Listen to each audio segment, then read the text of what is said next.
Lecture histoire, le chat et la souris. Dans la maison au fond du bois. Dans une jolie maison, aux volets bleus et au jardin fleuri, vivait une famille pétillante, les Duval. À l'intérieur, chaque pièce avait son charme.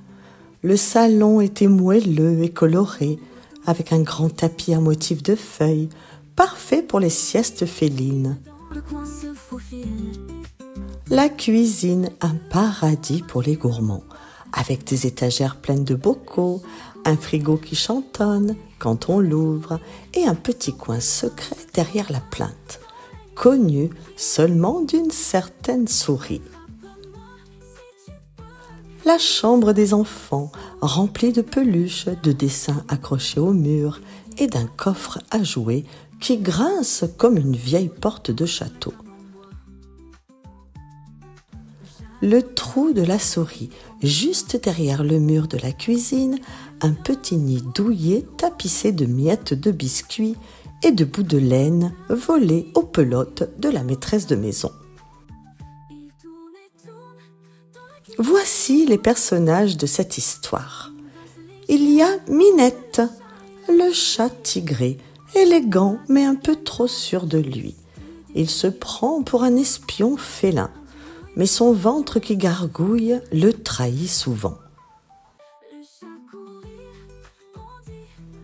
Il y a Gribouille, la petite souris vive comme l'éclair, avec une moustache en bataille et un sac à dos minuscule pour transporter ses trouvailles.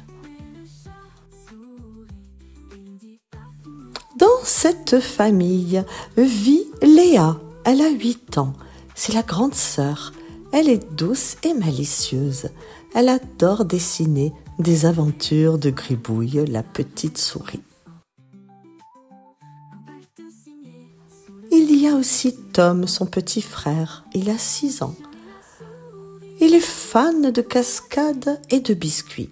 Il rêve de devenir dresseur de souris. Et les parents Duval, ils sont amoureux des animaux. Ils ont décrété que toute créature mignonne mérite un bout de fromage et un câlin imaginaire.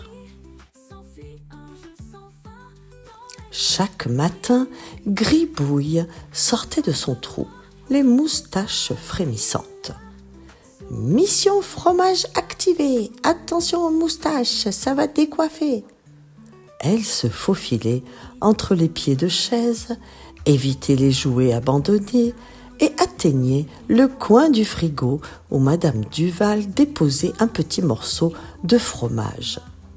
Mais Minette, tapie derrière le rideau, l'œil plissé et la patte prête à bondir, murmurait « Cette fois, c'est la bonne. Opération souris surprise !»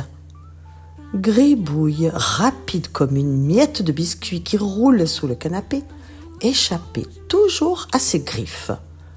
Les enfants, complices, laissaient des petits trésors pour elle.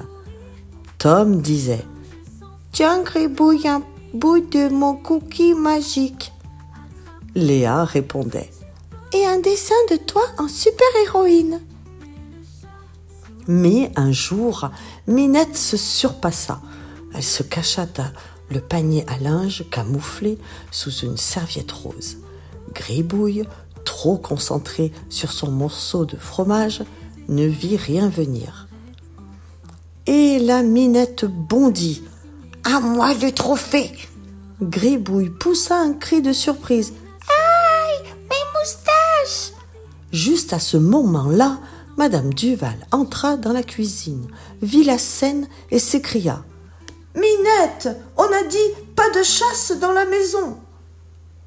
Elle attrapa le chat, le posa sur le canapé et caressa Gribouille la petite souris, qui tremblait un peu, mais retrouvait vite son sourire.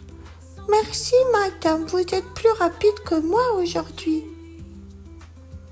La morale de cette histoire. On peut vivre ensemble, même si on est différent, tant qu'on respecte les règles et qu'on garde un peu d'humour.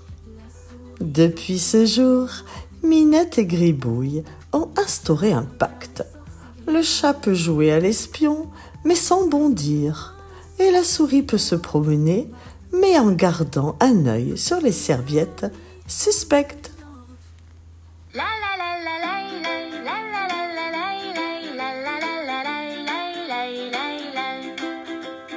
Dans la maison au fond du bois, un chat ronronne tout bas. Une souris danse, oh là là, sous la lune qui brille là-bas. Le chat miaule, la souris rit, ils jouent ensemble jour et nuit. Le chat bondit, la souris fuit, mais c'est un jeu, pas d'ennui. La souris cache son fromage, le chat grimpe sur l'étage. Il tourne, tourne dans un mirage, comme des étoiles dans un nuage. Attrape-moi si tu peux, dit la souris, un peu fière.